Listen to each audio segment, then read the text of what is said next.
You've got questions, and our guest chemical engineer has answers here on the K-12 Engineering Education Podcast. I'm Pius Wong. Several weeks ago, I put out a call for questions that you would ask to a chemical engineer. And today, we're going to get some of those questions answered. I got to talk with Will Mullen, a chemical engineer educated at North Carolina State University and now working as a process engineer and manager at a specialty chemical plant in Charlotte, North Carolina. He's also done a lot of K-12 outreach with kids ever since his college days, throughout his stints at chemical plants in Texas and Georgia, and up to now. Will joined the show to clear up listeners' perceptions about chemical engineering. Yeah, so my name is Will Mullen. I'm a chemical engineer working in or near Charlotte, North Carolina right now. I work for a small specialty chemicals company, so we're not doing the big oil refining or the huge continuous production of one or two different chemicals. We make a lot of different chemicals. And my job there is as a process manager, so I'm responsible for all operations of one of our processes, and then general engineering across the plant too. So whenever different areas run into concerns or issues that need to be elevated, usually above the maintenance level, or something that needs to be looked at long term, they call me in to help out and see what we can do to provide some engineering fixes. Thanks for spending some time with us, Will. I think that you've said a bunch of things that may or may not be familiar to teachers, students, or even other engineers listening. So first of all, you said you work at a specialty chemicals company. I'm curious what that means.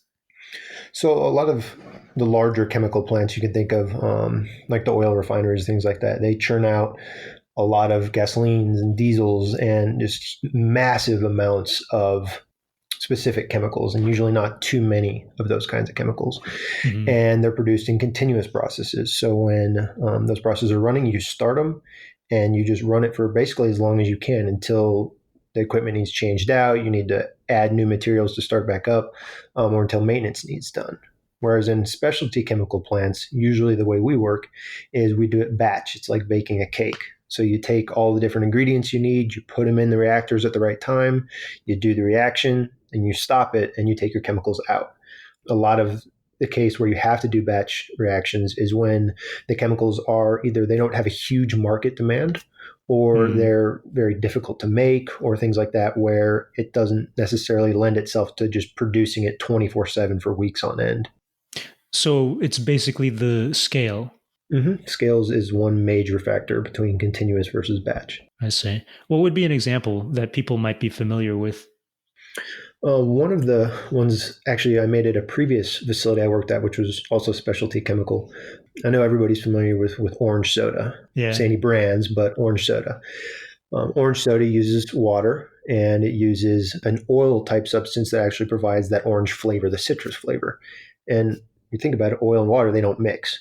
And so you need some sort of emulsifier to actually get those two when they're put in solution together to stay mixed after it is produced. You don't want to be walking down the grocery store aisle and see that you have a bunch of cans of soda with a layer of water and a layer of oil. You want this nice solid orange all the way through. And so one of the chemicals that was made at my last facility, we took a version of pine tree sap actually, and you just did the right types of changes to the molecular structure on it. And from there, it basically made an emulsifier that is used in orange soda. And you also talked about being a process engineer. Mm-hmm. What does a process engineer do, and how is that unique from other types of chemical engineers?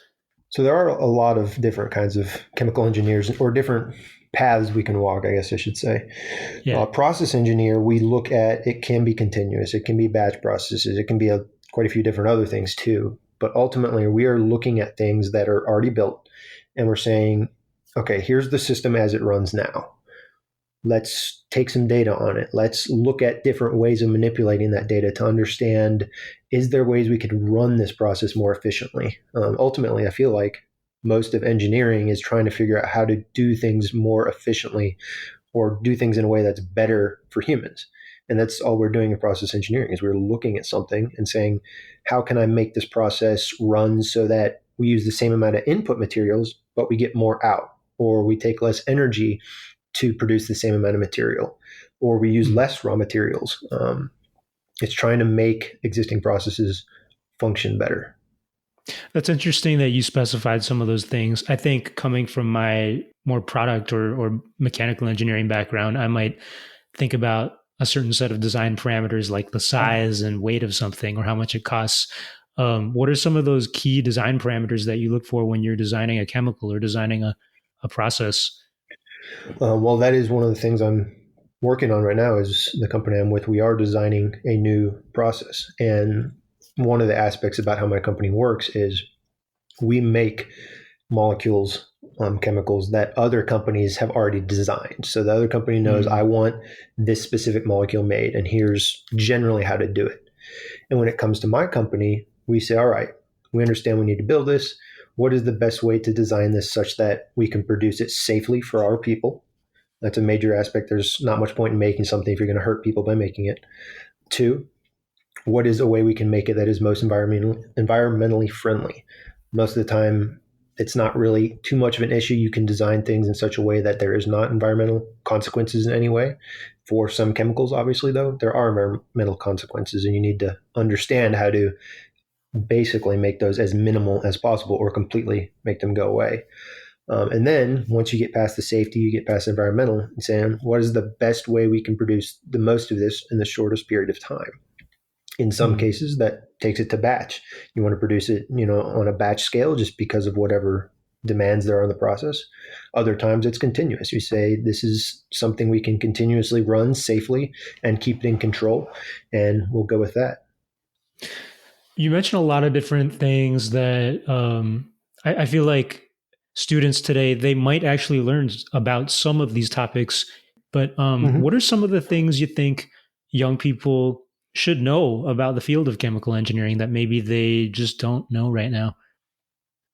One of the biggest things I think about when I think about chemical engineering, just in a general day to day sense, is that like everything around us, every single piece of material, equipment, anything that's around you, even in just regular day to day life, was designed in some sort of way. You take a plastic straw. Generally, those are made of polypropylene. Somebody had to figure out how to make that polypropylene and make it into the right shape. Obviously, making it the right shape and things like that is more on the consumer side. It's not necessarily on my side, but the polypropylene itself had to be produced. So, a lot of chemical engineering is trying to figure out the ways to make these chemicals that are needed on large scales and make them safely. I think it's just interesting how many things are touched by chemical engineering, and I'm sure plenty of other engineers you've had on the show have said the same thing about their engineering degrees. But it really is, engineering touches everything. Right. And when you go back to talking with younger students about this, I've talked to other students, younger students, about engineering in general mostly. Having a creative mind, I feel like, is one of the most important assets you can have if you want to be a good engineer. Obviously, you need to be able to, think in a certain kind of way a lot of the time. You need to have at least some desire to do math and science and things like that. But being able to look at a problem, doesn't matter what the problem is, chemical engineering, electrical, aerospace, materials, any of that, and try and look at it in a little different lens, maybe, than other people have been looking at it, or a completely different lens than anyone has ever looked at it before, and say, would this potential other method work to solve this problem? And if you don't have that creativity, it makes it very hard to come and bring all these ideas that are outside the box that could solve a problem in a new way. I mean, ultimately, we need to solve problems. There's thousands, hundreds of thousands of problems out there every day that people encounter. And if you can't find a creative way to come up with a solution, you're not going to get very far in solving that problem. So being a creative engineer is that'll get you very, very far in the engineering world. Hmm. How can people get that creativity? Do you believe that that's something that some people say you have it or you don't? Or do you believe that's something you can learn, that young people can learn how to think outside the box, so to speak, or get that creative mind that you're talking about? I think creativity is really a skill like anything else. It's something that if you try and develop and you do things that make you have to think differently. And even if just going all the way down to like elementary school here, just play, having fun and enjoying what you're doing and playing with friends, it causes you to think, and you think and deal with people, and you run into problems, you just social problems. It may be you're playing war with your friends or something like that. It causes you to think differently. And as you get older, you start getting presented with a little bit more challenging problems. And some of those problems may be at school, some of them may be at home, some of them may be in any of the sports you play. But thinking about how to solve those problems and ways that are unique and ways that are different, that's going to start building that creative mind. I think everybody starts off with the ability to be creative. And when we get so narrowed in or so channeled into single ways of thinking, or doing things the same way every single time, it weakens that creativity muscle. And you want to get it back, you just have to work at it more. Mm. I know one of my outlets, one of my hobbies I do is photography. I really love just getting out and walking around with my camera. Especially, I live in Charlotte, like I said earlier, Hmm. and walking around the city and finding different ways to take pictures of things, or taking pictures of my friends and people I know. There's so many different ways you can portray a message in a picture just by looking at someone's body language. And for me, that is creativity, understanding how those different things work. And it pulls me away from a lot of the highly technical aspects of my work. And two, it really works those creative muscles. So you really do think that even for photography, those skills are similar in terms of viewing a problem or viewing a subject in different ways? Yeah, the biggest, I wouldn't even call it much of a difference, is I know that I'm nowhere near an amazing photographer at all. I'm probably just a decent photographer, but there's people that develop their skill in photography to a level that they can look at a problem being how to properly photograph some food for a food ad, or how to photograph a model, or maybe someone who would like model photos taken but is just really uncomfortable in front of a camera. And those really talented photographers know how to basically work with that person and make them feel comfortable and get these pictures that draw out from them this amazing personality. And that's the kind of thing you want to represent on an image from that person. The same thing happens with engineering, just on a different way. You're developing a different technical skill such that you can take energy, take matter, and make it perform to the best way that we can use it as humans.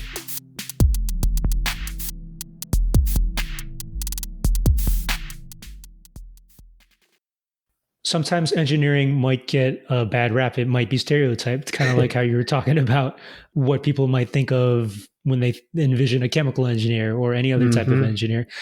First of all, are any of those stereotypes accurate? I'm not going to list some of them out, but are you aware of how people view engineering?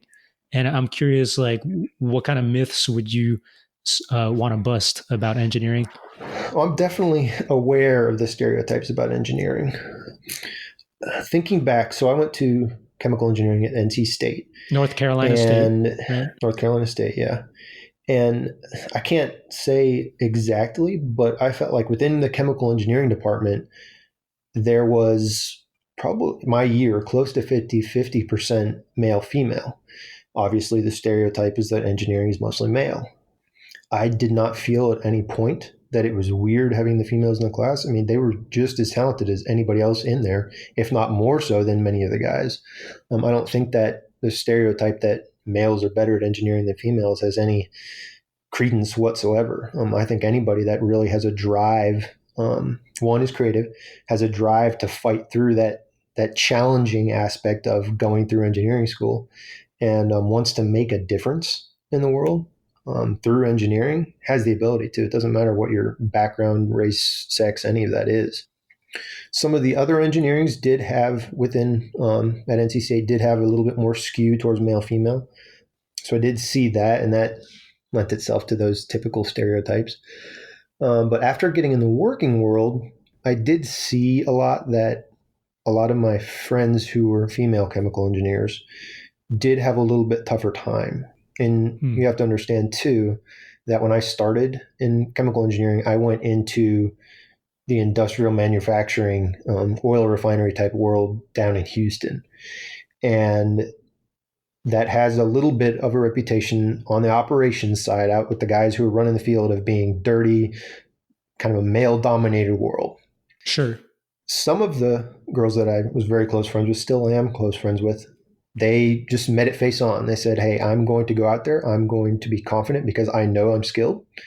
And they're still doing very, very well. But I know they've told me that there is a little bit of a more of a barrier of proving themselves that they have to overcome. And I really think that's a shame because, again, just because of someone's background or sex, there's no reason to think that they are any less talented than anybody else when it comes to any skill. It just matters what you put in to learn it. Hmm. Is it true that the oil fields or the oil industry, that's really where a lot of chemical engineers make a lot of money or find a lot of success? Like, is that the hot industry in chemical engineering? From my perspective, again, I was in it for a while, so Yeah, that kind of biases me as far as what I sure. saw. A Right. lot of people did make a lot of money in there, and a lot of chemical engineers went into it. But there's so many different things that chemies can go into. I've got a lot of people who work in the opposite side of the oil. They work in green energies and technologies and things like that, working with power grids actually to make sure the power grids are Yeah. functioning in the best way that they can, or work with renewable energies like solar and wind. Then there's the specialty chemical side away from the refineries, like I'm in now. There's some that work in sports cars. I've got quite a few friends actually who went to go work in industries producing sports cars and regular vehicles. There's food. A large portion of chemical engineers will go into the beverage or food manufacturing, and obviously there's some perks to that one, especially if you work in the brewery side of things. Yeah, there's a chemical engineer locally here in Austin who created their own brewery, but there's a whole bunch of custom beers here. Mm-hmm. But it sounds like basically, unlike the stereotype, chemical engineers work in all sorts of fields. How did you know what you wanted to work in, or what advice would you have for young people who maybe they are interested in chemical engineering, but they aren't sure what part of it to try? I struggled a lot, especially near the end of college, with what exactly I wanted to do. Obviously, there's again, a stereotype. I feel like I've used that word a lot here today. There's a stereotype that chemicals are bad. Yeah, anytime you use the word chemical, it means that it's something dangerous or negative.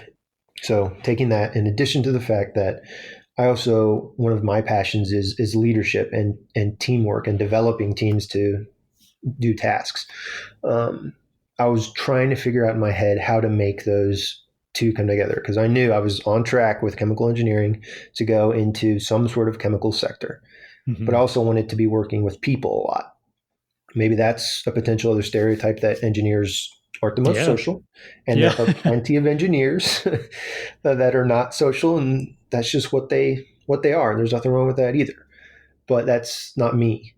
I am pretty extroverted. I like being around people. I take energy from being around people, and I was always concerned that I would kind of end up in this world of places and jobs where I was not able to work with people a lot and do things that really made a difference to a lot of people. A lot of chemical engineering jobs are not directly consumer facing. They are behind the scenes making chemicals that go into products that go to customers or things like that. yeah. Um, so I had some concerns there, but I went into it and I kept driving forward, and I ended up finding a program with my first company that was a leadership development program. So the goal there was they start us off with the company as an engineer, but once a month for about a week, every single one of those months for a year, you would actually be flown out to a different location with the company that they had a different thing they produced there, or a technology center, or some sort of regional office, and you'd learn a different aspect of the company. And the goal was to just take these fresh engineers out of college and help them kind of round themselves out. Instead of going and sitting in one chemical plant doing chemical engineering or process engineering there, you learned about the broad aspects of the company so that in the future, hopefully, you could provide a more balanced perspective as a manager. You can go Right, into right. to roles that are a little higher up. And ultimately, I am especially with my new company, I started as a process engineer and I've moved into engineering and management. And I would Hmm. like to continue going that direction. Still, I have every once in a while that feel that I am somewhat isolated from doing the people interactions that I like, Hmm. but I get that via working with K-12 through things like this. And a couple of times I've actually gone and done science demonstration days for elementary, middle, or high schools. That's I'm awesome. actually working right now on hopefully being able to bring some of the NC State chemical engineering students down to where I work to do a chemical engineering spend a day so that they can learn here's what engineering and chemical engineering specifically looks like in the real world. Those kind of things that they aren't necessarily my day-to-day job. They give me the ability to work with people in a way that I love. So Right. I've found ways to work that in. So there is space for all types of engineers, personality wise, and with Mm-hmm. different backgrounds. Okay. You said a bunch of things that definitely relate to other questions that people sent me to ask you. Okay. So I want to Bring get them ready for on. that. Before we go straight into the questions, I did want to ask a little bit more about your background at NC State. I mean, it Mm-hmm. is really cool that I think it's really cool that you go and do that outreach and connect your profession with K-12 education. How can engineers get involved in that? Or I guess there's two questions. How can professional engineers get involved in education? And then how do you think educators can come in contact with real working engineers? Well, starting from the engineers side, I feel like every time I've reached out to schools or programs that work with schools, saying like I'm a chemical engineer and I'm willing to volunteer my time to work with students and talk with them and kind of get them excited about chemical engineering or science or whatever it may be. Mostly just science because obviously at the lower grade levels that's really what the main focus is. Sure. Every time I've reached out, there's been excitement. Teachers have said, yes, please, we don't get this very often. This is something we want. And maybe that's just a product of the location I'm in now or the location I've been previously. But I feel like there's enough demand out there that if someone does have an interest as an engineer in doing that, they just need to reach out to their kids' school, some of the schools of some of their friends' kids, or just researching online, finding something. I know one of the ones that you recommended to me actually was Skype a Scientist. That program, reaching Yeah. out to schools that way. There's programs out there, and it doesn't take too much effort, I feel, as an engineer to find programs like that. So an engineer has to not be afraid to make that first move. Which is always tough. I mean, I know, again, not too many engineers are socially extroverted.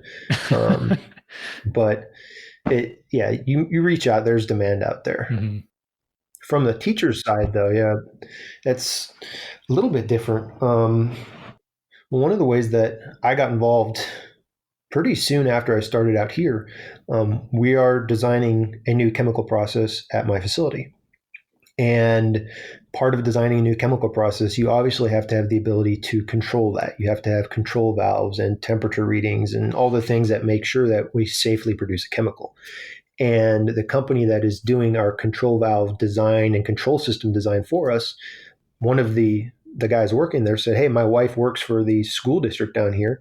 She knows I'm going to a chemical plant, and asked if I could see if anybody here would be interested." So it kind of came out of nowhere and hit me. Hmm. This point here, I feel like applies across the board within engineering. It applies everywhere. Is one of the biggest things you can do just to succeed in life in general that I've seen so far is to network, is to get out and talk with people because most of the time the big jumps and the advances and connections you're going to make that move you forward come from people that you don't know very well. It's somebody you've met maybe a few times that you can say, oh, I remember that person does this. I wonder if they'd be willing to talk to me about it.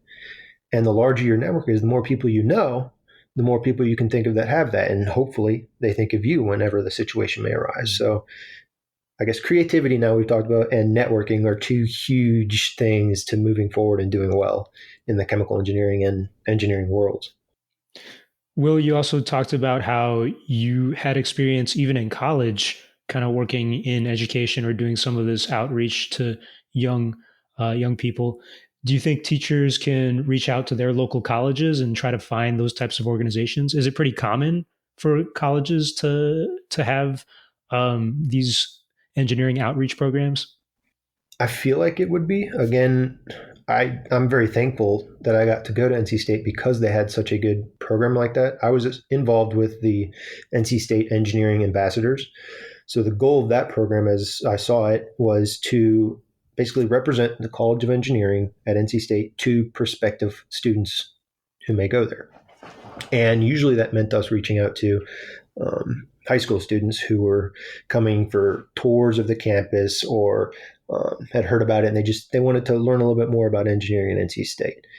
And the program, there was enough of us ambassadors in that program that were also tied in with the other aspects of the College of Engineering, one of which was the K-12 outreach, that the K-12 program would reach out to us and say, hey, can we get some of you ambassadors to come help out with these events? And I got to say, when you've got hours of thermodynamics homework or transport homework and things like that, and you're stressed because you got a test, and you can just go out to one of these events and just work with little kids to help design a better boat out of foil that can hold the most marbles, or figure out the best way to arrange some tin foil such that it does not allow a piece of chocolate to melt that is above a light bulb. Just things like that is very stress relieving. And that was very helpful for me going through college. But back to your question, I think that, yes, reaching out to a local university, even if it is just a community college, there's going to be a chemistry or a pre-engineering type program there.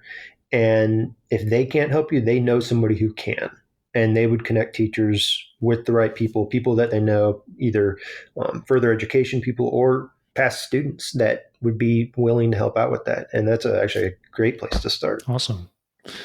You already talked about this a little bit, but my co-host who can't make it today, she actually has a question for you. You kind of already started talking about it. She asks, she's thinking about how can teachers engage students to understand that natural, in quotes, isn't always good and chemical, in quotes, isn't always bad.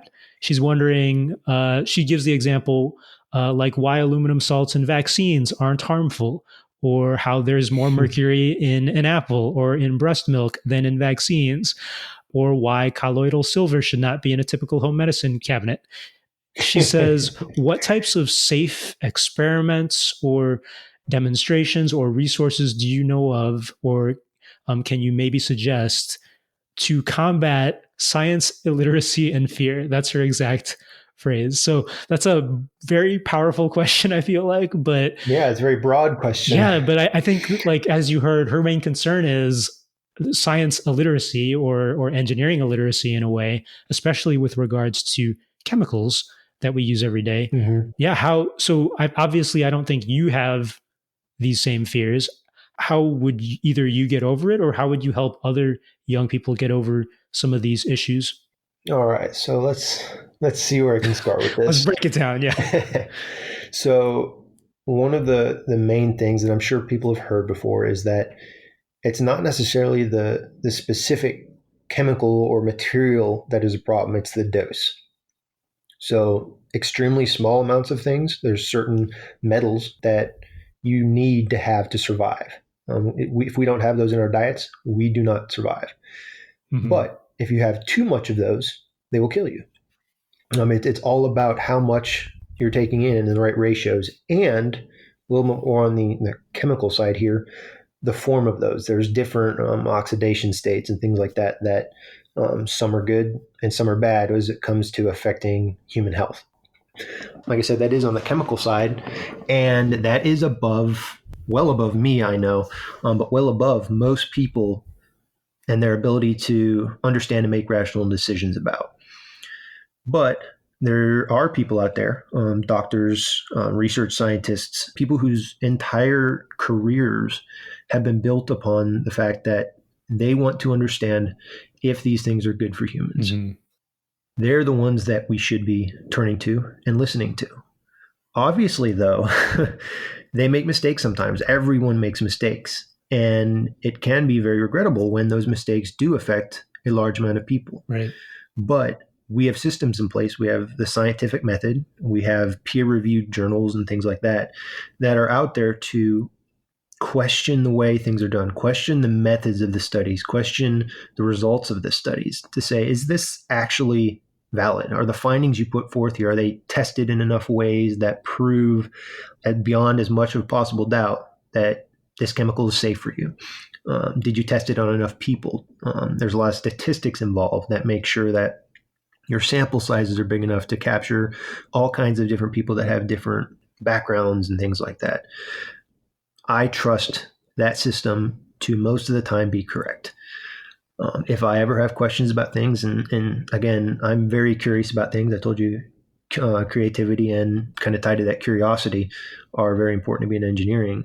I'm very curious about things. And if there's something out there, I'm going to Google it. I know a lot of people, when there's medicines that are prescribed or a lot of this vaccine issue that's going on right now, they Google it. They go out there and they try and find information. That Googling, that's good to gain an understanding short term just hearing for myself, but that is nothing compared to someone who has spent their entire career working on it. And if I find a couple pages that may say one thing, one, I'm going to check to make sure what the backgrounds of those pages are, and understand kind of where they're coming from and who's funding them. But ultimately, I'm going to test or trust the people that have spent their whole careers basically focused on doing this, because I've always felt that people in general want to do the right thing. And there's a lot of scientists and engineers out there and medical professionals who do want to do the right thing, and I'm going to trust them. Do you think students should be already investigating or reading these scientific journals? I don't even know if they do that a lot in school, but like you're talking about Googling, and I do know that students Google, but I guess doing that extra step that you're talking about checking sources and where it's coming from. I mean, do you think students should be checking, I don't know, the journal of chemical engineering or something? That can be tough, obviously, because of the technical level of a lot of those journals. And a lot of that stuff is hidden behind paywalls, sadly. But I think the biggest thing to take away from that is to have a skeptical mind. Whenever you read something, question why is this being presented this way, and don't solely rely on one specific thing. You need to understand that when you Google a question that you may have, Google's going to give you answers specific to that question. And if you ask the question a little different way, Google's going to give you very different answers potentially. So you can almost bias the answers you get just by how you ask the question. So skepticism towards what you're reading and skepticism towards how you're approaching it can really go a long way towards helping students understand when a lot of the time the journals and the actual material that says flat out, here's the way things are, can be way above their technical level. Sounds like a good opportunity for collaboration amongst, say, science and engineering and English teachers, but we will see. Yeah. Another side question. So you're a chemical engineer. Why did you study chemical engineering as opposed to just straight up chemistry? I started in engineering because I wanted to actually be a pilot, a military pilot. Wow. I found out that a lot of pilots do go through engineering school. And so that just seemed like a natural fit for me. I'd always very much enjoyed science, and especially in high school, I really fell in love with chemistry and just the challenge of it and the logic behind it and how crazy it was, the different things you could do. So when I got to college, I started in aerospace engineering. So that's going to focus more on the design of planes and different things that create lift or drag and things like that. I'm sure somebody else can explain it a lot better than I can. But as I started going through the course curriculum that freshman year, there was 18, I think, different engineering majors at NC State. Despite the fact that I chose aerospace, they want us to look at all the different engineerings because we've chosen one. We came in with one mindset. That may not be where we end up. A lot of engineers actually at NC State, and I'm sure other schools too, start in one thing and switch to another. And so in looking at some of these other majors out there, specifically chemical engineering in my intro to engineering class, I found that appealed a little bit more towards me. I liked the fact that I could continue taking chemistry classes, which I know, again, is not too common. I know, like I hated chemistry. So I wanted to do more chemistry, and that was the main drive to push me towards chemical engineering. kind of versus that in chemistry, chemical engineering just sounded, one, like it paid more, and two, I don't really want to be someone who's in a lab a lot. And I'm sorry to any of the chemists out there that are not in labs a lot, but um, I wanted to do something that's just a little bit more out in the field and doing work that produces things on a larger scale. I feel like chemistry is more the development of different molecules specifically on small scale and figuring out how different things can be made molecules wise. Whereas engineering takes what is done in chemistry, chemical engineering does, and starts figuring out how to produce those efficiently on a large scale. Regardless of what advice you're giving, students should try it and see how it goes, because that's kind of what you did as well. Yeah, the biggest thing I felt like, I mean, if you feel like engineering is for you, and everyone should feel like that initially, you want to come in with an open mind. There's something called the Engineering Grand Challenges, which is something they focus on a lot at NC State as well.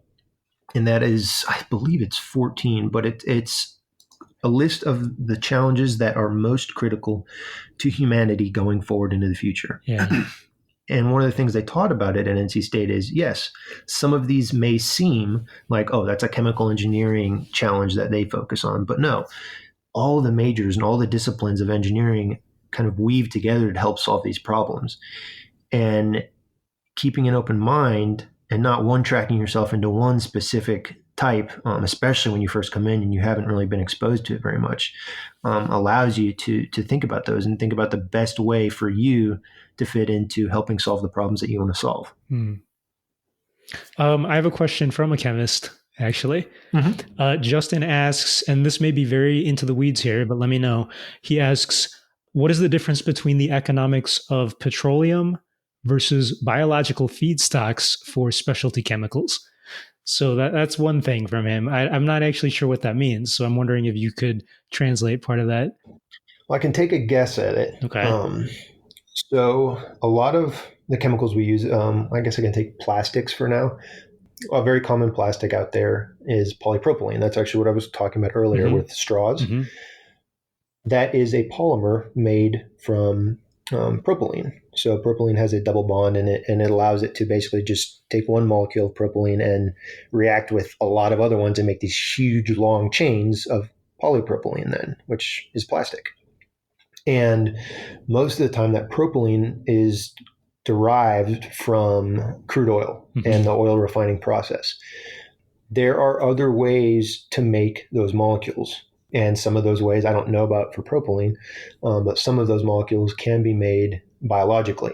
Different types of algae and cells can create molecules that are useful to humans. One of my things I did in undergraduate research was actually took algae and made biodiesel from it. We actually had the algal cells create biodiesel, which is pretty neat because we were then able to power a car with it.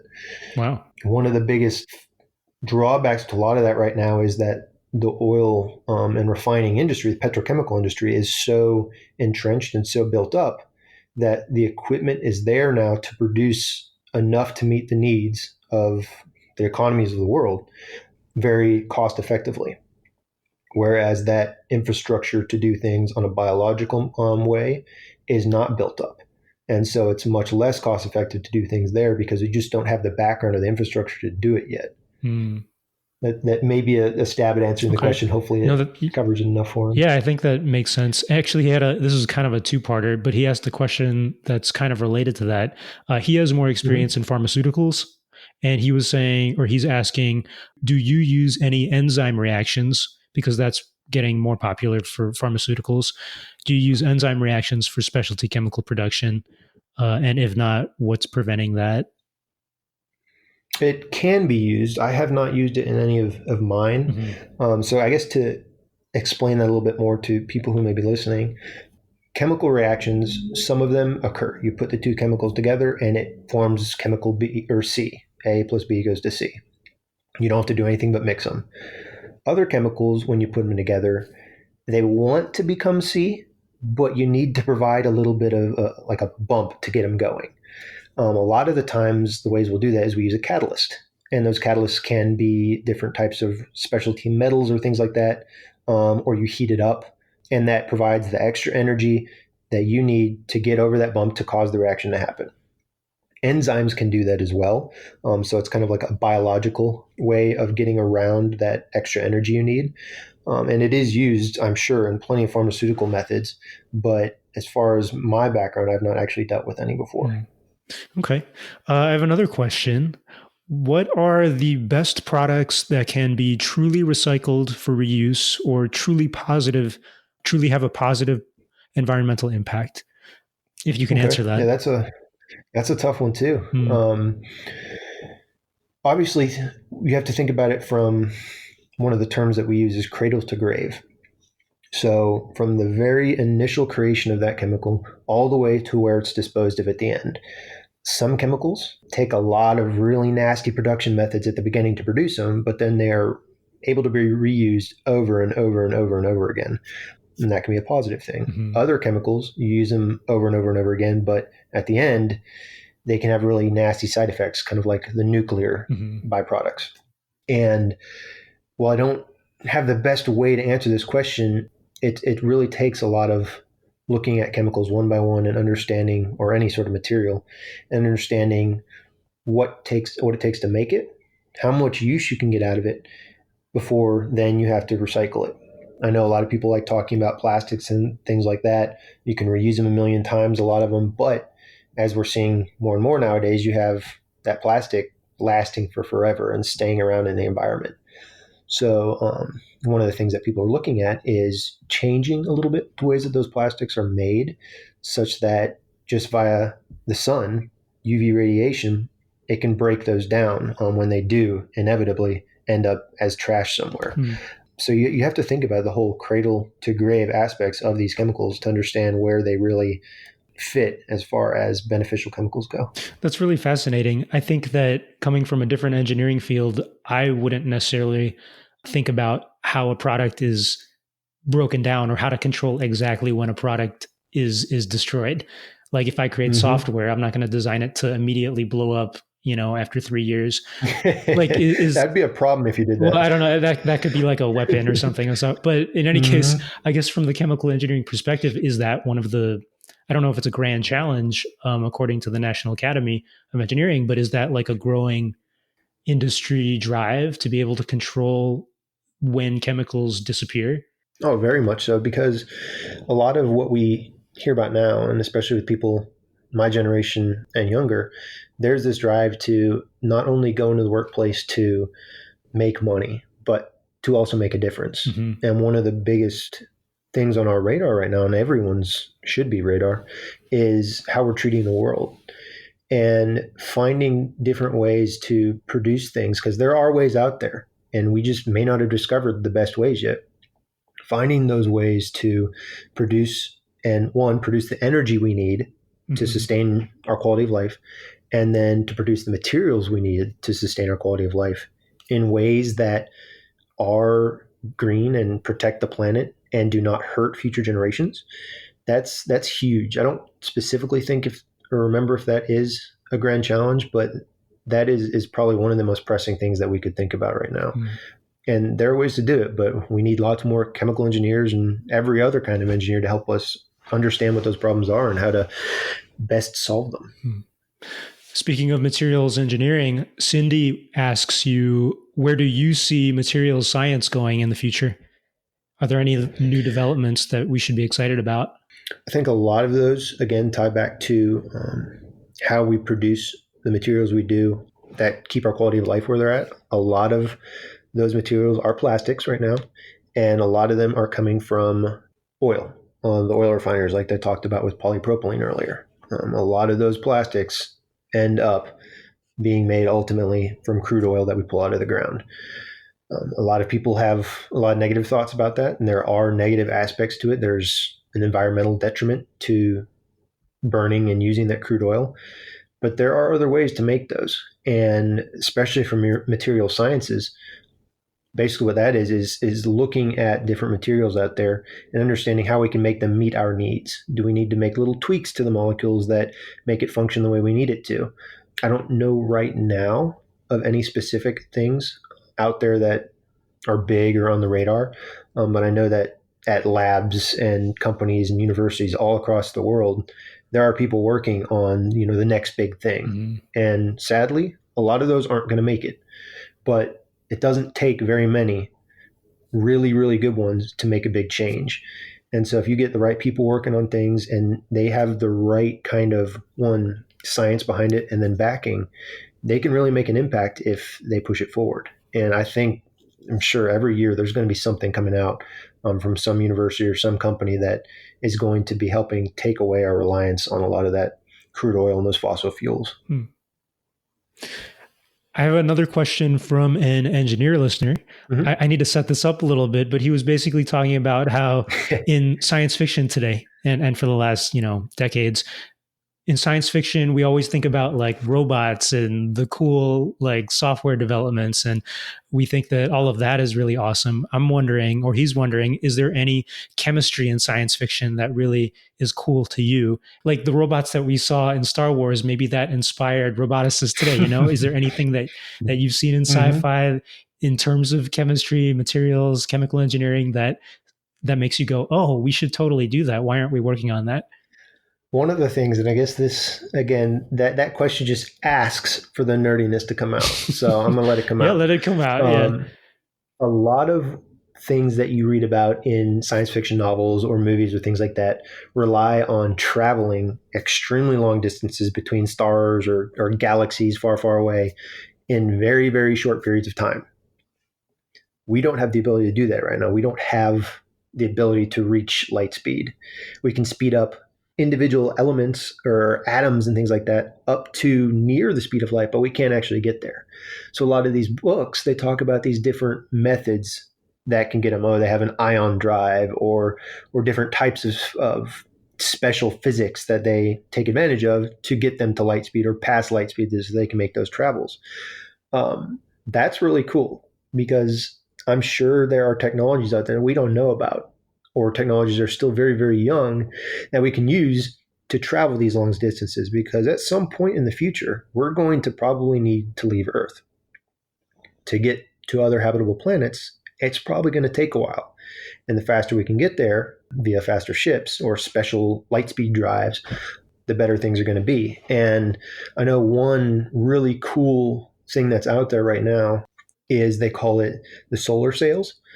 So basically, you put this spacecraft up into space and it deploys this massive tinfoil like sail basically out there. And when you think about a sailboat on the water here on Earth, you put the sail up and it catches the wind, and the wind pushes the boat forward because it hits that sail, and the sail is attached to the boat. The boat goes forward. A similar concept actually applies on the solar level.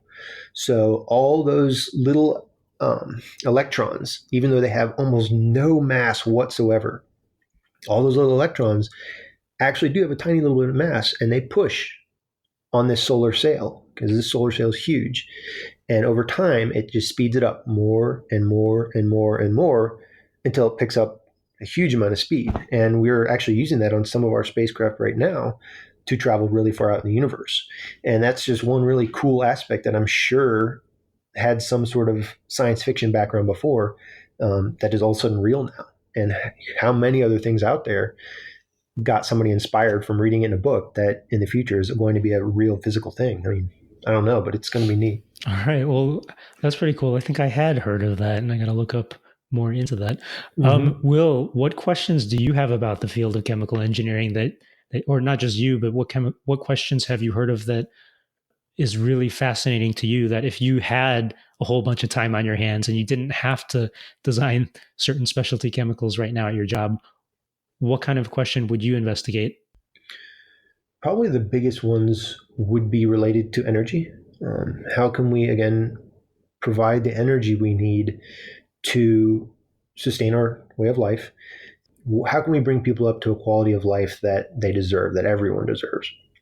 And doing that in a way that is good for the environment, I think that would be just amazing to work on renewable energies. I think nuclear is very, very interesting. It obviously has some pretty major drawbacks, but overall, from what I've read, it is still probably one of the safest methods of energy production we have. But I'm sure there's other ones out there. I would love to work on things that help provide large scale amounts of energy to people everywhere in the world. I think that would just be amazing.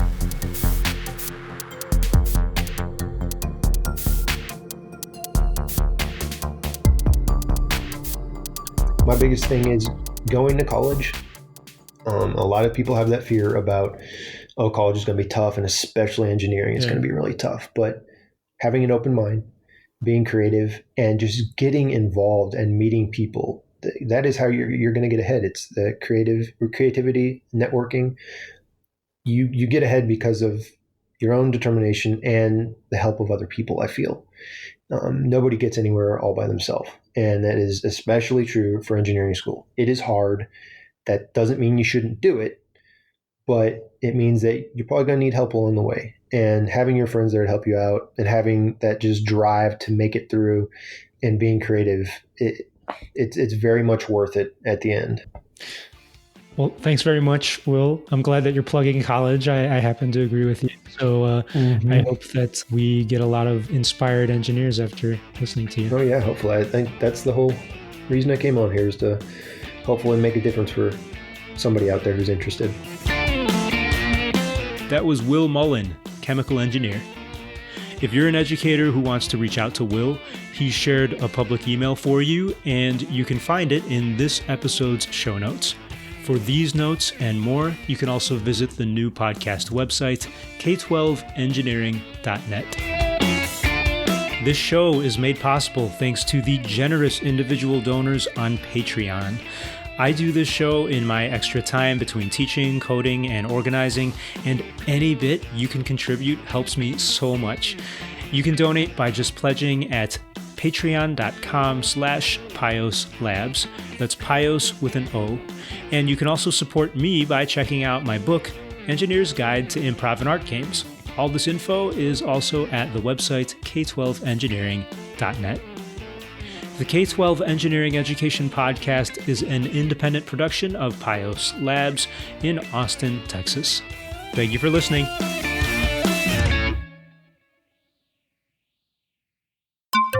Post-show notes time. Hey, this is Pius once more. Just wanted to let you know that Rachel and I are officially planning a live podcast session at South by Southwest EDU in March 2020 here in Austin, Texas, and we are so excited. Now, Rachel would normally join me, but she's really busy managing stuff in a school district, so that's what she's doing. But she's going to be there moderating our live podcast panel. Our panel's all about asking, how do you develop a career in educational technology? I'm personally interested because, hey, that's what I do, basically. And Rachel's interested because she loves technology and she loves education. I think that if you are someone who wants to get into this industry of ed tech, then you should join or you should listen. Or if you can't do either, if you can't make it to South by Southwest, I want you to help us organize this live panel. One panelist is going to be Steve Dembo. That's our plan. He's from Teach 42, and he's got his own consulting company, and he helps school districts and schools use educational technology. Our second panelist is Chris Fancher from PBL Works. That was formerly the Buck Institute, but they were really huge on project-based learning. And Chris also consults on educational technology while also teaching.